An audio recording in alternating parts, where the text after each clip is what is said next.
Tom, we're back to a remote podcast for this week. Yes, we are. You are continuing some of your holiday travels. You're I think visiting your kids this week. Yeah, I'm in the wild plains of Kansas right now. Back in the hometown, seeing the Yep. high school friends, Oh yeah, and all that good stuff. it's nice that we can do this. I will say it's not quite the backdrop you had in Houston. Right. It's We, hard to we beat don't quite have that just beautiful built out desk that your That- brother-in-law had. yeah, it's the down home in of my Houston. it's my sister-in-law and her husband, and he has a whole wood shop, and he's really handy, and he hand carved that flag out of a chunk of wood, and it's kind of wavy, like the actual piece of wood is wavy and painted, and it's hard to beat that against a black backdrop. Like it was just it was awesome. So little different environment right now, Right. but it's all good. We'll make it work. And we have a surprise coming up. We're not going to spoil it or anything, but very soon our podcasts are going to start taking on an even better, cooler look here in the coming weeks. I can't wait. It's been a lot to bring together, but I can't wait. Hey, I'm curious, So, Dave. um, Has anyone commented on your beard? You're bringing a whole new look. You're bringing a kind of mountain man look to the podcast. That's sort of new. it's a little different. I haven't had a beard myself, and I did it for about 6 months, a little over 10 years ago. Okay. My early career was all in New York. If you're in New York, you don't go to the office with a beard on. It's just not the way things are done. So, Right. I remembered my first day in New York, and my boss giving me the lecture of what's professional and how you show up to the office every Right. day. And he was reminding me things a year and a half later that he remembered from the very first day I walked in. And I've always thought I was a fairly well put together professional person. Mm-hmm. And he had some issues with how I showed up on day one of work, despite being in a suit. So those things get put into you. But when I came down with COVID, Yeah. now almost 2.5 months ago, I didn't shave for a couple weeks, and it grew in, and I just kind of decided to leave it. And so many people have said they like it, so I decided I would keep it. Well, I'll add to the choir of cheerleaders. I think you're rocking that beard look. The only thing I don't like about it is it makes mine look really gray by contrast. And I don't need to look gray or older right now. I will say you get the right angles on here, and the lighting helps, and I've got it there, and everybody who's seen me in person knows that it's in the hair, and it's coming in. But I do my best. I will. So I gotta say, Dave. Well, hey, I wanted to say just one little quick word of warning for our listeners and watchers. If they see a really large animal walk behind me, it's my daughter's dog named Bear. He's here with me, so he might make an unexpected appearance in our podcast today. appropriately named. What kind of Yeah. dog is it? He's a golden what is it? A golden not doodle a labradoodle, but he's huge. He's gigantic. Okay. He's like 4 feet high. He's a gigantic dog. And the sweetest thing, he slept with me last night. Makes you happy. I know that. It does. Yeah. I'm sure that the Goldens at home are not going to like it. Hey, They're going to be a little jealous. If we could replace all government agencies with dogs rather than bureaucrats, the world would be a much, much better place. I am confident of that. Or at least make every government official take care of a dog and put that responsibility on Well- them before they can do anything that affects human beings. Yeah, except I love dogs too much. I wouldn't want to impose that on the dogs. That is fair also. Imagine the motto at the IRS. The IRS could have a new motto, right? That said, newer, kinder, dog-loving bureaucrats at the IRS. They'd still be mean, evil, horrible people. And speaking of, and I wanted to jump into this before we get into Yeah. our promised topic. We told everybody last week we'd continue talking about New Year's resolutions, Yeah. Particularly in regard to the case study that we posted Mhm. this week for January. Right. But I saw a piece of news come out of the IRS. You know, the IRS issues these alerts. They remind taxpayers of of responsibility. And nobody who's a regular taxpayer actually reads them, Right. but all the accountants do, right? All the tax attorneys out there, they're paying close attention. What are these little reminders, everything else? And they came out with one this week or last week that just made my head explode.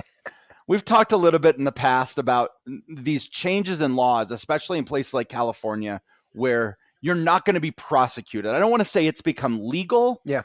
but you're not going to be prosecuted if you decide to steal something from a company Right. or another person, Right. so long as it's valued under $950. Right. So the IRS sends out a memo as a reminder that says that's taxable income. So all these people who are out stealing, if you steal $950 a day, Yeah. right, you're potentially stealing about $300,000 a year. Mm-hmm. That puts you in our top tax bracket. Yep. We're Build Back Better to pass, or now Schumer's trying to break it up and get into little pieces. That $300,000 a year will be taxed at almost 39%. These thieves, these people who are out stealing, could be paying without being charged with anything. Wait, which thieves are you talking about, Dave? Could have a tax liability. Dave, are you talking about the thieves on the street or the thieves at the IRS? Both. Yeah, we're Both. talking think about that trickle down, right? It passes from the thief steals it, and then the government takes it. It's just one more money laundering scheme that the government's running on us on a daily basis. So you can walk into say a convenience store, I don't know, a Walgreens, and steal stuff in San Francisco, and you're not going to be prosecuted for the theft. But the IRS might come after you if you don't pay sufficient taxes on the stolen merchandise. Right.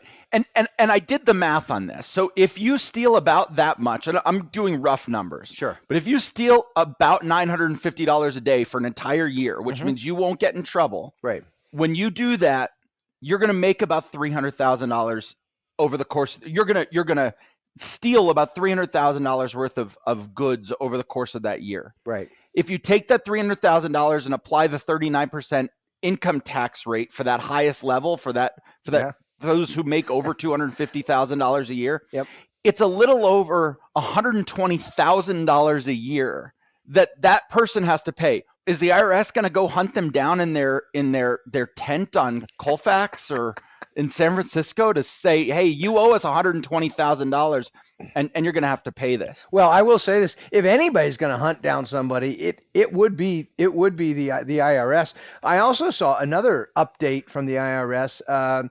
If you have a child who you claim as a dependent on your taxes, and the child is abducted. Imagine this. Imagine your son, your daughter gets kidnapped, right? That instantly becomes the biggest problem in your life. Your child has been abducted. You're trying to get your kid back and everything. The IRS, you have to report to the IRS the duration of time that your child was missing and kidnapped, because if it exceeds a certain number of days, you can no longer claim your child as a dependent. No. Yeah. Yep. That is absolutely incredible. Yep. I can't believe that. We actually have. I'm going to let him chime in on the new website and in whether it's his chapter or on the feed. We actually have a member who, when he was growing up, there was an attempted abduction in a mall. Okay. And somebody grabbed him. He was about 6 years old. Somebody grabbed him and ran off. Oh wow. And they ended up catching the guy before, but we have a member there was an attempted abduction. If he wants to share that story, I'll encourage him to do that on the new website. So here was the last piece I thought about. Yeah, no, go ahead. No, the last piece I thought about on the IRS topic is, has anybody thought about this in regard to student loan debt forgiveness?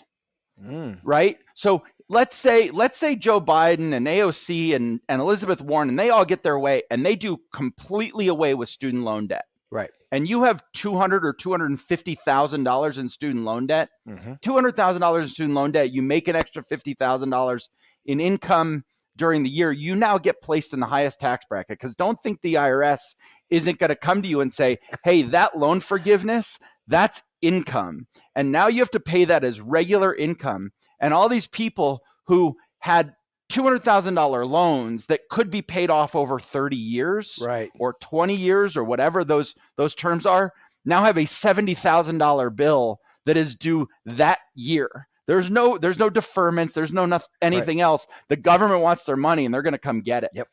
Yep. I don't know. I don't know the answer, but it absolutely makes sense. And this is I mean, this is one of those things, the problem of taxation, right? What happens when you start going down this path?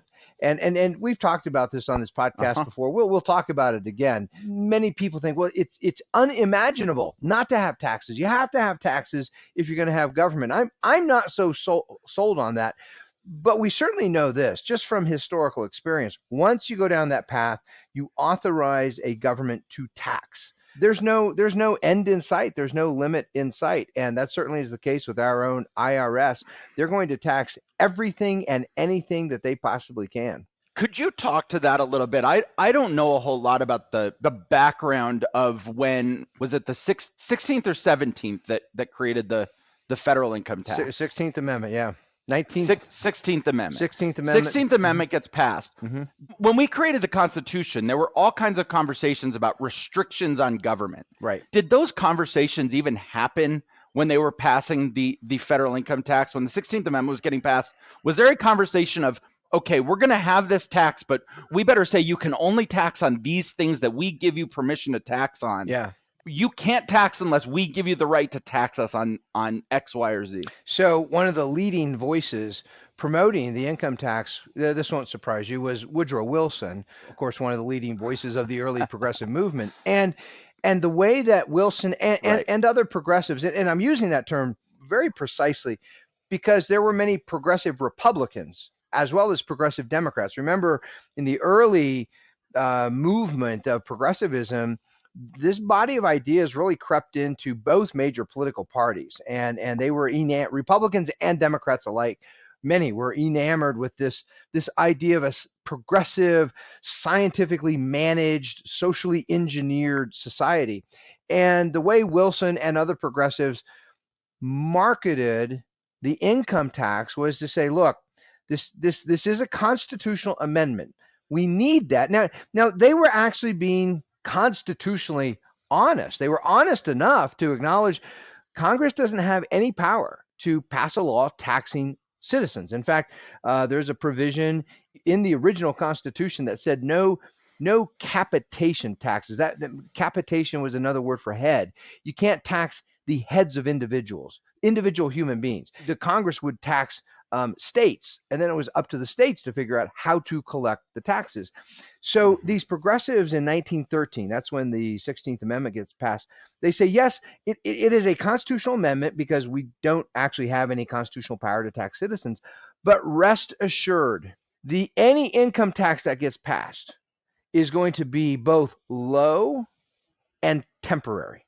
This is an Right. emergency measure for things like times of war when we incur a lot of debt because we have to build tanks and ships and equip soldiers and all that sort of stuff. So it will be low and it will be temporary. So the very first, this also come in as no surprise, the 16th Amendment is ratified in 1913. That same year, that's also the year Wilson gets inaugurated, and Congress passes the first income tax law, and it's a progressive income tax, meaning there's different rates depending on how much someone earns. The bottom rate was 1%. Interestingly, the bottom rate applied to all incomes from $0 up to, I believe it was 3,000, which means even the poorest people, even people who showed zero income or very little income, had to pay some income tax to the federal government, 1%.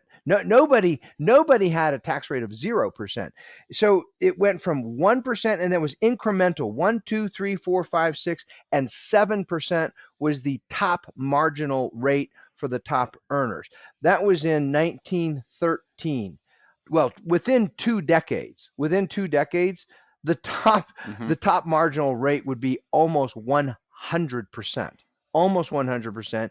And there has not been one day since 1913. There's not been one day in American history with no income tax at all. So that promise of, well, this will just be these will be temporary measures in fiscal crises when we need to generate some additional revenue for the government, complete lie. It's interesting. There's two things that really stood out to me at what you were just saying. One is you talked about how Democrats and Republicans became enamored with the progressive idea, right? And there might be no better example of that than Teddy Roosevelt, Right. right? Mm-hmm. This guy who many Republicans today revere Teddy Roosevelt as this amazing president, yet he was as enthralled with progressivism as anybody, which brings me to my second point that despite the fact that that rate went from 1 to 7% Right. in that range up to 100%, Mm-hmm. and truthfully, just as a little aside, it was more than 100% because that was the federal income tax. It didn't include state taxes. It didn't include local taxes. Correct. Right. It didn't include the sales taxes you were paying and everything else.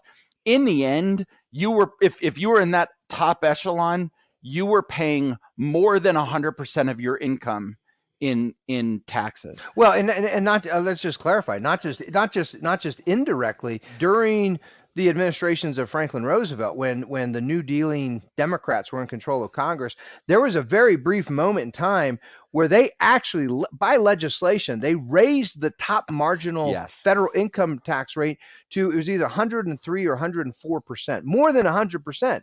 And our members, some of them right now listening, are thinking to themselves, well, wait, how can you possibly pay more in taxes than you're actually earning? They had that debate on the floor of the United States Congress. New Dealing Democrats debated that subject, and their answer was savings. People who earn that much money, they certainly will have savings. They can dig into their own savings in order to pay their tax bill. Now, even New Dealing Democrats quickly, I mean, within days, they thought, oh, this is ridiculous, having a top marginal rate in excess of 100%. So they brought it down to the much more reasonable level of a mere 94%. Well, and we're still seeing that today, right? I mean, we just watched Elon Musk at the end of last year sell 10% of his stock in Tesla Mm-hmm. just to pay his tax bill. Mm-hmm. His corporate tax bill was over $11 billion for 2021. Anybody who has that kind of money doesn't have that kind of money liquid. They're not Right. sitting there on that kind of capital to be able to pay a tax bill like that.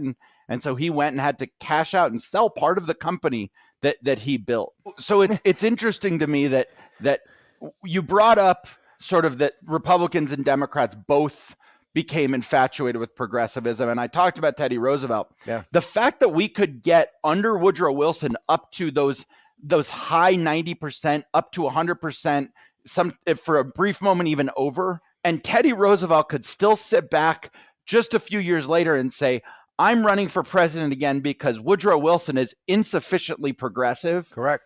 just shows how easy it is to get sucked into these really awful policies for citizens and policies that really hurt people. I'll add a quick one more additional example, historical example. Then we'll turn to our discussion of resolutions. When the stock market crashes in 1929, and really, which is the beginning of a terrible economic crisis, the Great Depression, the sitting president of the United States is not merely a Republican, Herbert Hoover. He's a Republican who had come to specialize in solving great public crises, famines in Russia, things like big, tornadoes and wildfires. And Herbert Hoover had the reputation. He was the guy who would come in and help to manage resources and things like this. So here's this sitting Republican president. The market crashes. It's the beginning of the Great Depression. What does he reach for? Government programs. He was a progressive himself. Herbert Hoover signs the first piece of legislation that taxes some citizens and turns and pays that. It's a transfer payment, actually pays that money to other citizens. There had never before in American history been a direct transfer of wealth taken from some people, where the government actually puts it into the hands of other citizens. That happens for Right. the first time in the summer of 1932. Now, Franklin Roosevelt, right, is busy running to be elected for the first time, but it's Herbert Hoover, this progressive Republican, who actually who actually signs that legislation into law. Tom, it's interesting as we talk about kind of Herbert Hoover and this evolution that he set the stage for FDR and everything that came after. It really brings to mind this idea for me of being focused on what's really important when you're dealing in politics, Yeah. and how easy it is to get sucked into other conversations and other ideas and things that might sound appealing even though you know better. And I think we talked last week very philosophically about resolutions Right. and what is the history and the philosophy of having resolve. Right. We said last week, we talked this week about the pragmatic side Mm-hmm. of resolutions. Mm-hmm. And for me, I think that pragmatic side really begins with really understanding what is it that is important, what is it that Yeah. you need to focus on. And one of my resolutions, one of I think the general resolutions for a lot of people, and this doesn't even necessarily apply only to politics, but to everything in your life. Know what your goal is, know what you're focused on, and stick to it. And don't get so easily distracted. And the perfect example is, and you use this example all the time, especially when you're doing the American Idea Toolbox. When you're doing your American Idea presentation, Right. you talk about, I want to lose weight, but there's that piece of chocolate cake in the fridge that's calling my name. Yep. And what am I going to do about it? Yep. And you need to be focused, right? When we think about resolutions, first of all, we want to identify the good goal, the goal we want to reach. We want to identify problems that are stopping us from reaching that goal. We also want to be, this is another great theme within the Vino and Veritas Society. We want to be prudential. We want to be practical. We want to, pick goals that are actually achievable. I happen to be a short guy who's never played basketball in his life, and I'm getting old. It would be a foolish goal, right, for me to decide my New Year's resolution is to become a better basketball player than, I don't know, who's the best basketball player today? LeBron James, someone like that, right? That's not going to I happen. really didn't want to say his name, but yes, probably. He's one of the best, right? Say Nikola Jokic. How about Nikola Jokic? There you go. Right. I'm not going to beat him no matter how hard I worked or trained this year. That would be an impossible, unattainable, unwise, foolish resolution. Now, right, as an individual, I really could stand to I need to drop probably 10 to 15 pounds. That would be a really good thing for me. I can make that as a goal. That's practical. It'd probably be a good thing for me to cut down my wine consumption by 20 or 25%. That's practical. Those are doable things. And those are things for me as an individual related to physical health. Now, when we turn and think of what kind of resolutions can we make as citizens? What should the goal be as a citizen? We are all citizens of the United States. So when we think about a civic resolution, one of the first questions that comes up is, well, what should America be? What's our goal? And I think most members of the Vino and Veritas Society agree our goal is a constitutional self-governing republic. That's our goal. That's what we want. We want to be self-governing citizens who live within a free and just constitutional republic. Great. What's the Right. biggest obstacle between us right now at the beginning of 2022? What's the biggest obstacle between us and a self-governing constitutional republic? And the answer is this gigantic, unconstitutional, sprawling administrative state, the regulatory subsidy state, and everything that makes the unconstitutional administrative state possible, the ideas, the arguments, the assumptions that go into the administrative state, and everything that flows from it. All of the unconstitutional regulations, all the corruption, all of the perverse incentives, incentivizing people to be lazy and irresponsible, and then they get paid more money for doing those things. That is the single biggest goal. And I think it's of crucial importance that members of the Vino Veritas Society help our fellow citizens, especially those in the political class, but also ordinary citizens, because that's who members of the political class are listening to, ordinary citizens, voters. Yes. We need to remind our fellow citizens to keep their eye on the ball, to focus on that single gigantic problem that we have, the unconstitutional administrative regulatory state, and do any kind of thing. Think of resolutions that help chip away, that help diminish, that help get rid of the administrative state, so that we have a clearer path back to real constitutional self-government.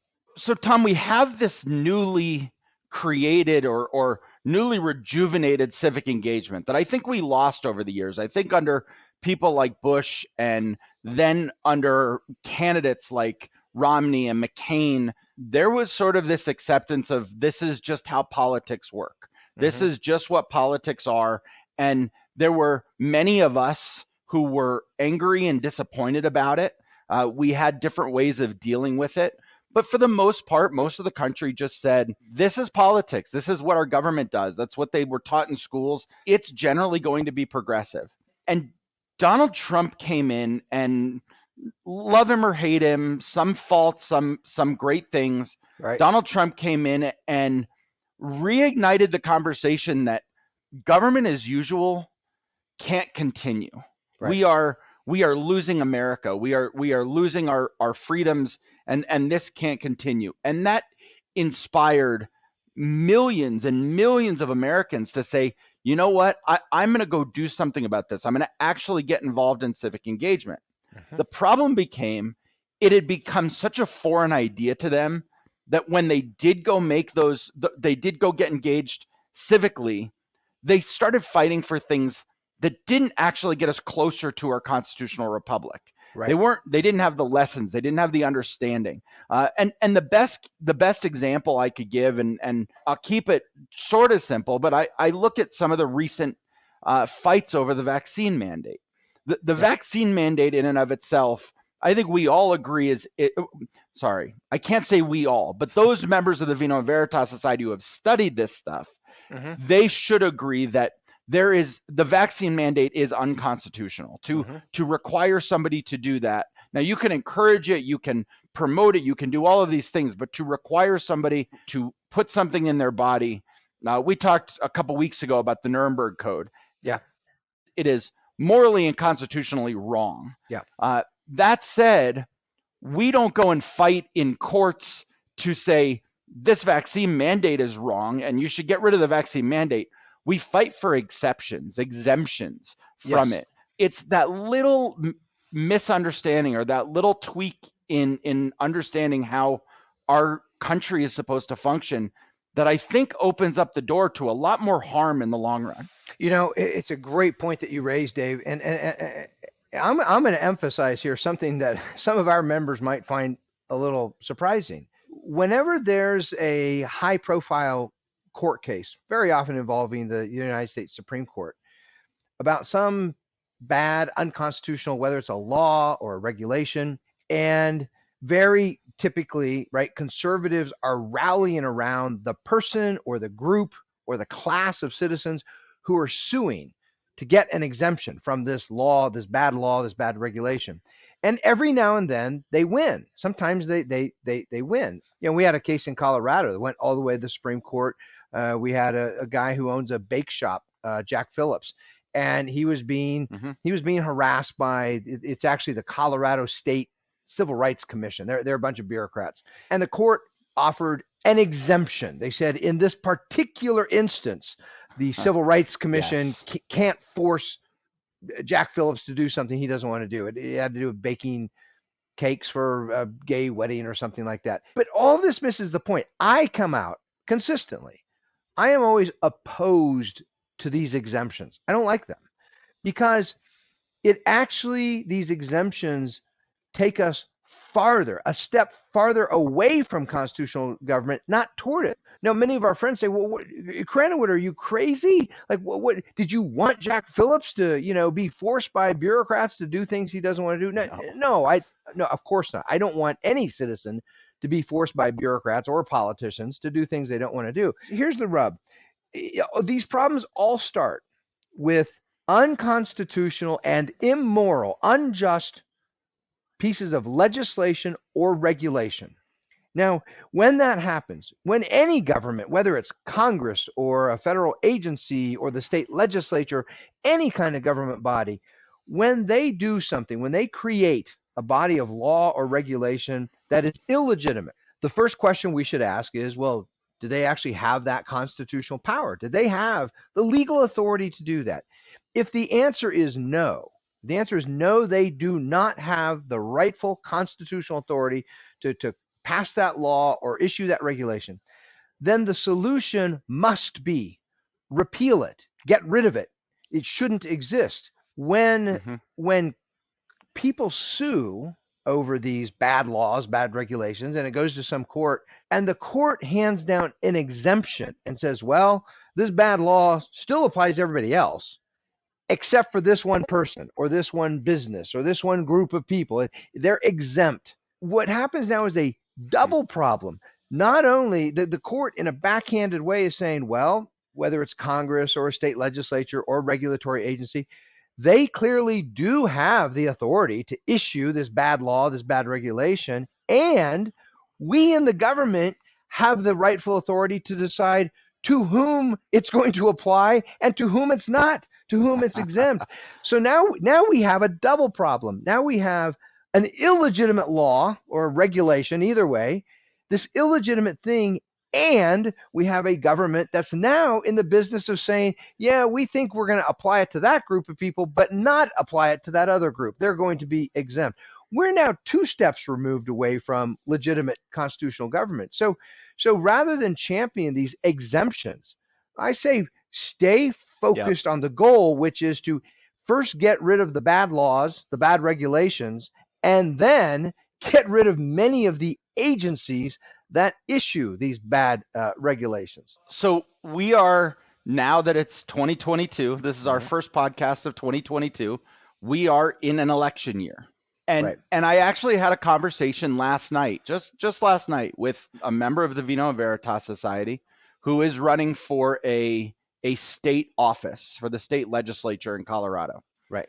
And he was being interviewed in front of a group of donors by one of the more established, I hate using this word, but in our progressive world, it's what it is, one of the more established leaders of the Republican Party in Colorado. Sure. He's being interviewed, and this guy is basically, he brings all the candidates in and he says, I'm going to interview you and you get to answer these questions, but people, I can bring in a donor base to come watch you answer these questions, and then they can decide if they want to help support your campaign. And he said the one question that threw him off, because it's such a, I said to him, I said, that's such a terrible question to ask. But the one question that he was asked was, how conservative are you? Mm. And we sat there and we said, I don't even know what that means anymore. Right. Does conservative mean I'm going to go and advocate for exemptions for Jack Phillips? Right. Or does it mean I'm going to go take an active role in limiting what's the organization that went after Jack Phillips? Oh, the Colorado Civil Rights Commission. So he could have said, as a conservative, I want to conserve the ideas of the founding and the ideas of the founding of Colorado, even the Colorado Constitution. And therefore, I want to go get rid of the Colorado Civil Rights Commission, because Right. that's actually the problem. Right. Or he could have answered, as a conservative, I believe in defending the exemptions given to somebody like Jack Phillips. Right. For the record, I just want to be clear for our members. There is not a jurisdiction in the United States of which I know, no municipality, no county, no state within the United States that has any laws prohibiting any groups of citizens who should vote from voting.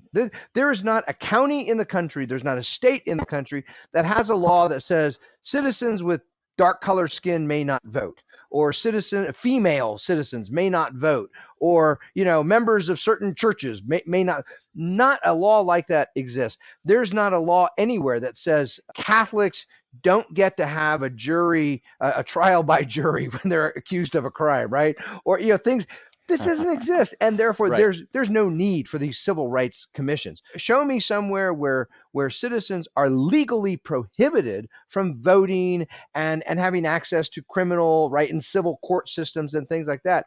And I'll say, oh, there's a problem. There are civil rights violations. But most of what gets called civil rights violations have nothing to do with civil rights. If I walk into your business, Dave, or for that matter, if I walk into your house and I say, bake me a cake, and you say, no, Tom, I don't want to bake a cake for you, you're not violating my civil rights, right? I want you to do something that you don't want to do. We have a different opinions, and Right. so we're probably not going to come to an agreement on me getting a cake from you. But that doesn't mean either of us had any rights violated. And so he has this problem because of exactly what you just said. He has this problem, and this goes back to resolutions. Yes. And maybe my ask to our members, and when you're having conversations with your friends and family, Mhm. resolve yourself to focus. You said it earlier, keep your eye on the ball. Focus on the things that are right, and don't get distracted by the things that end up happening in a progressive society that are over here distracting you from what's happening. It's interesting. One of the things I did over the last month or 2 weeks as we closed up 2021, Right. I went back and I watched a lot of our old podcasts. And one of the things that really got me, I forgot how much I loved our Wizard of Oz podcasts. So Mm. if we have any new members or members who are behind on podcasts, go Right. back and watch some of the podcasts where we talked about the Wizard of Oz, because that is what progressive government is, right? You have the wizard behind the screen, and they're casting the shadow of this almighty, all-knowing, all-capable being, Right. and it's really just some little nerd behind and, a screen who can't do and anything. eventually Toto. See, we're bringing the dog thing back in Dave.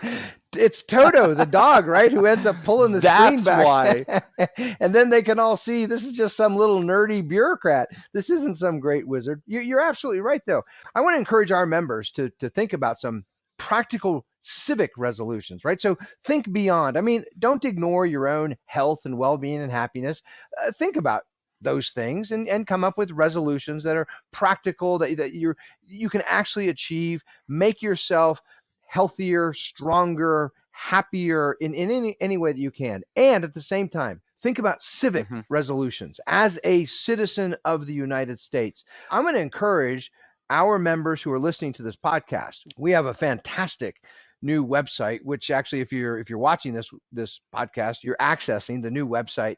And when you're poking around there, you're going to see forums. It's within the online society.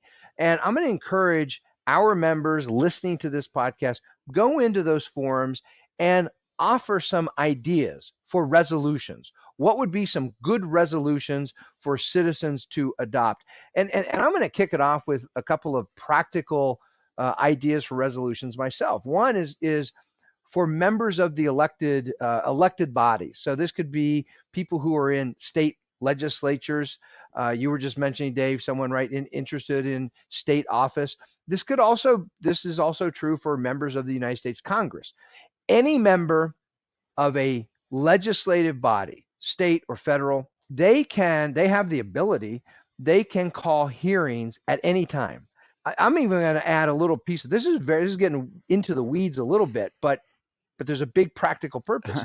If you live in a state, if you are a conservative, if you're a Republican, if you're a constitutionalist, and you are in the small minority, if you're in a tiny numerical minority within your state legislature, or for that matter within Congress, don't worry so much about which committees you're on.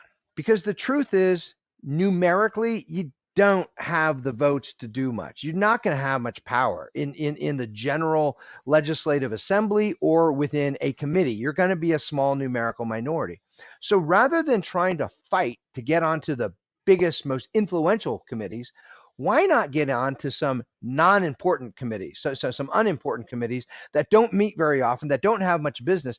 That will free you up as a legislator. You'll have more time to go sit in other hearings of the big, important, influential committees. And you know what you can do? You can take notes. They can't kick you out. You're part of the legislature. You absolutely have a right to sit into those hearings, make notes, and share what you Hmm. learn. Share all the problems you see with the legislation that's being proposed. Share that with your friends in the media. Get it out there in public. And then the other thing you can do as an elected official, you can call hearings yourself.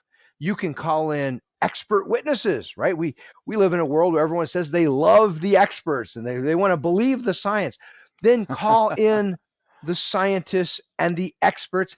Hey, maybe even call in a Kranowiter once in a while who will testify, right, about some of these social policies and pieces of legislation. Hold your own hearings and invite friends and others who are in the media, invite podcasters, invite bloggers to come sit in the hearings that you hold. All you have to do, every legislative chamber, this is true for Congress, it's true for every state legislative house. There are hearing rooms, and there's someone who keeps a schedule of when those hearing rooms are booked and when they're vacant. Hmm.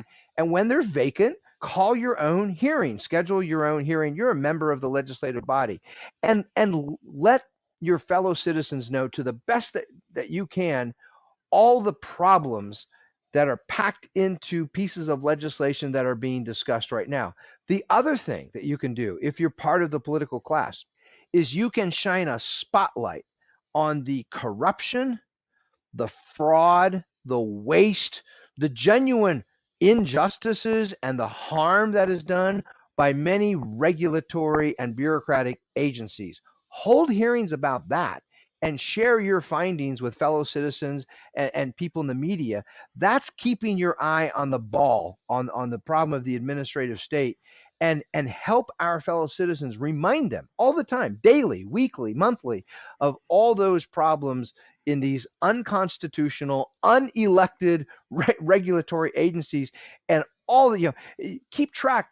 How many businesses do they harass? How many businesses do they shut down? How many poor people never start a business because they can't afford the bureaucratic licenses and all the Right. compliance costs just to start a business, and show these things to the rest of the world. It's interesting because there is that inclination for people to say, well, there's only so much I can do, and politicians say there's only so much I can do, and people complain about getting kicked off of social media or whatever else. Mm-hmm.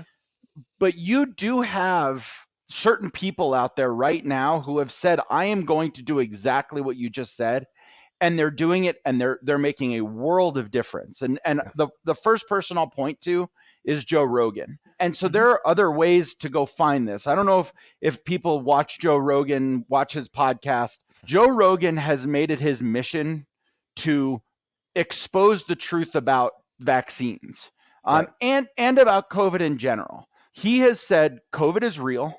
He got sick. He dealt with it. He received treatments for it, and yes, he has some other things that give him access. He has some access to people, some financial assets that let him accomplish certain things. Right. But Joe Rogan has done 3 substantial shows with doctors. Just go share those things. Yes. Share. We'll cut up. We're going to be cutting up pieces of our podcast and sharing them. Share those. Go out and find good content that's about the right issues. And Joe Rogan is bringing doctors on who will tell you everything you want to know about the mRNA vaccine. In fact, he just Mm-hmm. last week had the guy who actually invented mRNA gene therapy Hmm. uh, Right. on his show talking about the safety of these vaccines. And he didn't say you should never take it. He said certain populations should, certain populations he would recommend against. There is information out there, and because we're all getting shut down on social media so often, the best thing we can do is share that with your sphere of influence. And if you focus on the right things, if you focus on the right conversations, and you don't get dragged into these these conversations about, I'm concerned in the coming year that we're going to have a conversation take over our freedom side of the aisle. Right. We're Right. going to have a conversation about what should that party be about. And I think you and I will dig into that quite a bit over the next few months. Sure.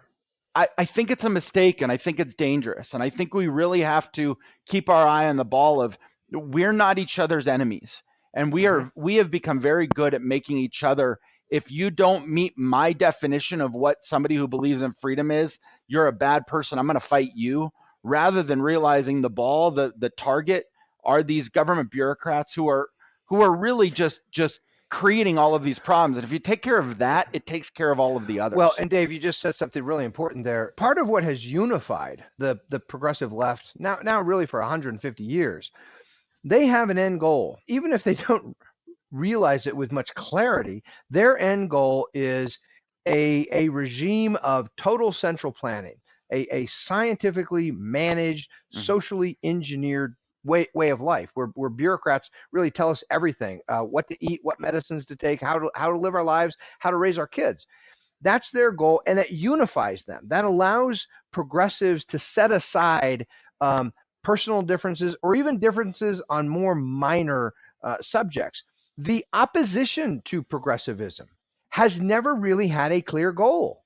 And since they've never really had a clear goal, I'm talking about the modern conservative movement in very loose terms over the last 7, 8 decades. Everyone who considers themselves an anti-progressive, right? Not progressive. This we could include traditional conservatives, neocons, paleocons, libertarians, constitutionalists, free marketeers.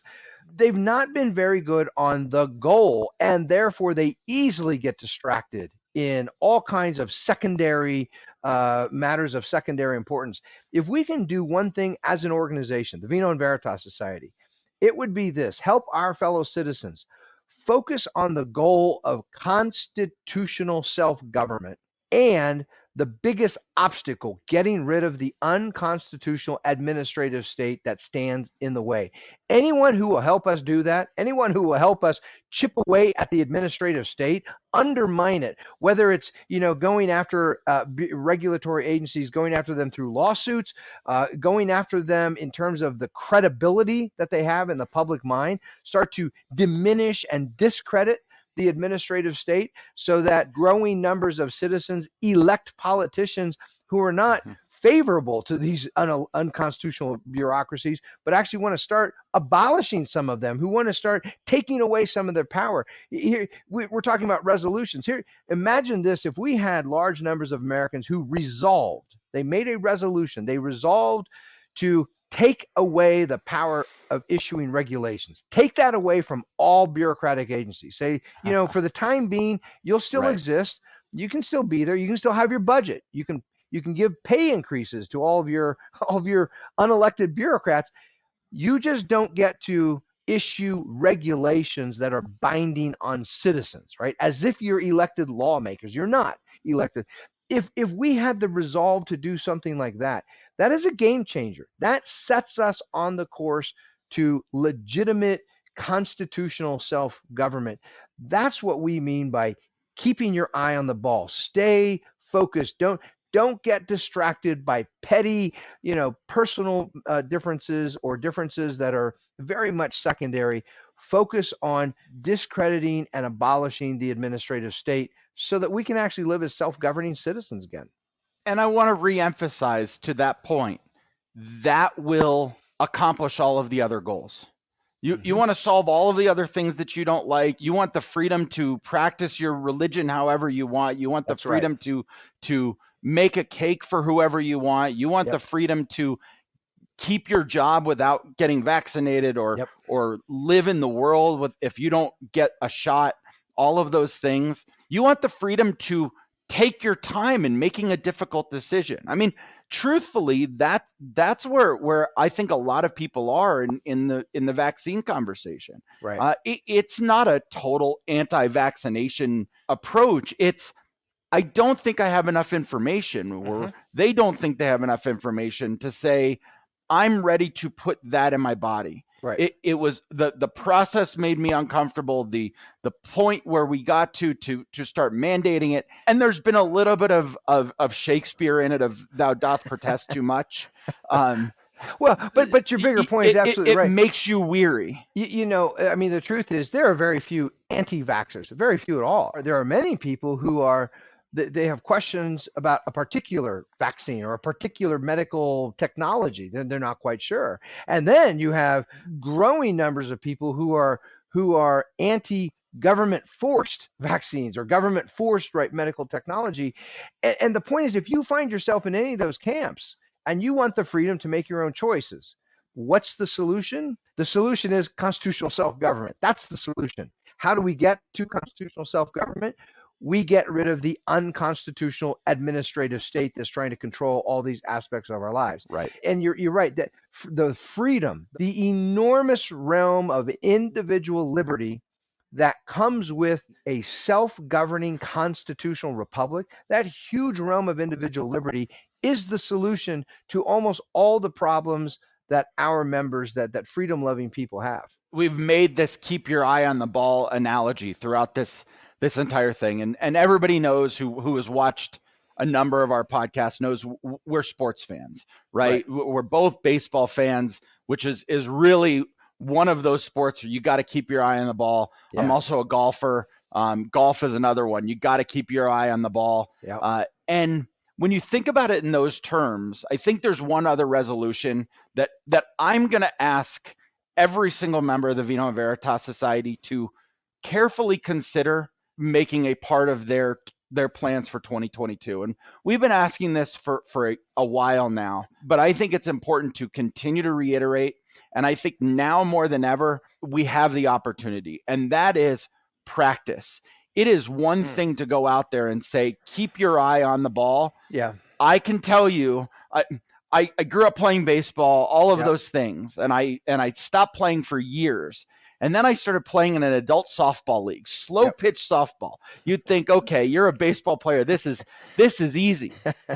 I forgot how to keep my eye on the ball. Right. It is so hard not to pull your head out when you take a cut at a very soft throw, and all of a sudden I'm swinging and missing the ball completely. And it takes practice. It's not the type of thing that you can not do all year or not do for months at a time. And then all of a sudden that moment comes up and you need that opportunity. You need to be able to talk about it. I saw a meme yesterday, Instagram, Facebook, one of those. I saw a meme yesterday, and it was this little thin book on the left. And above the book, it says, the response I gave when I got in this argument. And then on the right side, it was a stack of books that were thick and were thoughtful and all of these things. And it says, all the things I thought about in the shower later. Right. Yes. Yes. It was, and I think we've all been through that. We all go through those moments of like, I responded and I wasn't really happy with how I responded, but I wish I had thought about A, B, C, D, E, and F while I was going through that discussion with my friend. And I forgot them.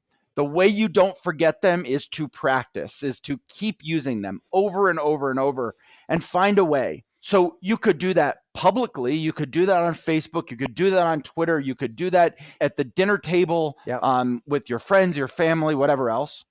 We also have this new platform. And part of the goal of this new platform that you're watching this podcast on is to actually give people a place to practice and to talk and help each other. Let's be constructive. Let's say, I hope our members will take it seriously enough to say, hey, this is a great argument, but did you think about using these in your argument? And practice that and talk to each other and use it, because you have taken 30 years plus of studying and teaching and practicing to be able to do this. I have been doing it at a lower level for almost 30 years, starting in high school. And it takes a lot of time and a lot of practice to be able to do these things. And I think we far too often think, oh, it's just practice. I'm not going to make that effort, Dave, but I'll be ready when the time comes. Dave, your advice is right on point. I love the analogy of baseball. You're absolutely right. If we think about the administrative state as a ball, and we all agree, let's hit it. Let's hit the crap out of it, right? Well, Um, certainly you got to keep your eye on the ball. You do have to do that to hit a baseball, but you're absolutely right about the practice part. You want to hit because the progressives are going to be throwing nasty pitches. They are throwing cutters and sliders and curveballs. And how do you hit that stuff? There's only one way: practice. You gotta practice. Also, think about when you watch the movies are filled with this kind of drama where some bad guys who don't really know what they're doing end up going to get up against a SWAT team or the Marines, right? Or Navy SEALs. What is it that Hmm. makes those SWAT teams and you're right, Marine units and SEAL teams and other groups like that? What makes them so effective, so lethal, so deadly? They practice every single day. They go through these scenarios. They practice over and over. They are ready for anything. They're never caught off guard because they practice every kind of scenario imaginable. Debate, discussion, conversation is similar. The violence isn't included, but still you got to be quick on your toes. You don't know. You don't know what the other person's going to say to you. You don't know what kind of questions they're going to ask or what kind of assertions they're going to throw out. And that's why most people are caught off guard in conversation because they haven't practiced. And so the way to be Right. prepared for different kinds of questions, different kinds of assertions is to practice, which means engage in those conversations, ask for constructive criticisms. Did I actually make a persuasive case? Is there any kind of response that would undermine the persuasive argument I was just trying to make? And our new platform at vinoandveritasociety.com is the perfect place. Well, we built it for this very purpose within For the this purpose. society. Yep. And we did that because I think one of the things, and I talk about this with people all the time on Facebook. A lot of times I'll get into group conversations on Facebook that are not necessarily public. They're private groups of people who generally disagree with me. Right. And I always get there's at least one person who responds by saying, well, okay, but you're talking to an echo chamber and it's really easy to say that, but when you go say this to so and so who's on the left or who doesn't agree with you, who's a progressive, Mm-hmm. they're going to come back to you and they're going to give you all of these things. And I said, I get it, but I wasn't talking to them. My goal right now isn't to change their mind. We have to come together as a community first. We are so disjointed. We are so diverse on our ideas of what's important and where our priorities should be, that it's very hard to make an argument when that candidate was asked, how conservative are you? Well, if Right. you don't even know what conservative means, or Right. if you don't even know what classical liberal or libertarian or any of these things, because we've lost all sense of definitions. We did a podcast a few months ago, not even a few months ago, called that basically was words matter. Right. Um, Understanding what you mean and all coming together and having a conversation. My goal now, one of my key goals, and I think our goal within our platform, is to help people come to a consensus on what things mean and where and how to talk about them within our own groups before we dare go try to talk to the other side and say, here's how you should think about this and here's what's right, because we just end up fighting with each other. Right there, Dave. That is a perfect New Year's civic resolution. That's a great resolution. And connected to this whole theme of practicing, when you are engaged in a discussion or a debate or a conversation with say some progressive lefty type, it very well might be that your goal in that particular situation, it might not be to persuade the progressive lefty type. You might be thinking more of any audience that's watching you, the people watching the discussion. Yep. Sometimes that's a more important audience, right, than trying to change the mind of the person you're actually talking to. In that sense, a progressive lefty very often can be quite useful. It doesn't matter if you don't change their opinion. If you have two or three or 10 or 100 or 1,000 people watching the conversation, that can have a huge impact on people who aren't really clear on what some of these ideas and terms mean. Well, I'm going to leave this with a note to our members, Mm-hmm. that one of our personal resolutions together is we have decided to make a concerted effort this year to have more public conversation, Yes. whether it's with those who agree with us or those who disagree with us. And disagree doesn't necessarily mean they're progressives. Right. It could be disagree because they're on the same side, but they have an angle, like they like to advocate for exemptions rather than freedom. Yep. And having more of those conversations. And one of the things that we hope to do, and a resolution for us, is we're taking the steps necessary to go out and get those opportunities. And when we get those opportunities, we hope they help you. We hope they're informative. We hope you'll keep an eye on them. We will share them within our community online, and we hope you can use those. We hope you will take those and go out and use those if you don't yet feel comfortable having those conversations. And while you and I have made resolutions to take our messages out there to big media outlets, at the same time, I'm going to ask our members.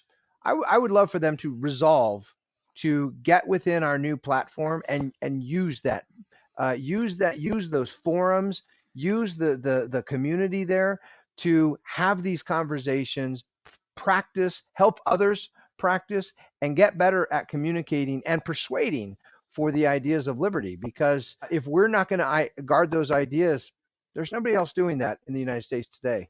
Absolutely. And for us to do that, for us to be the guardians, as we say, no sumos custodes, for us to be the guardians, you got to know what you're guarding.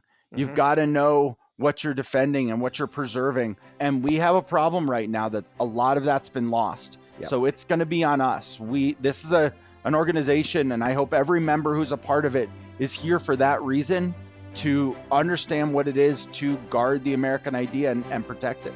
Till next time, Dave, no sumos custodes. We are the guardians.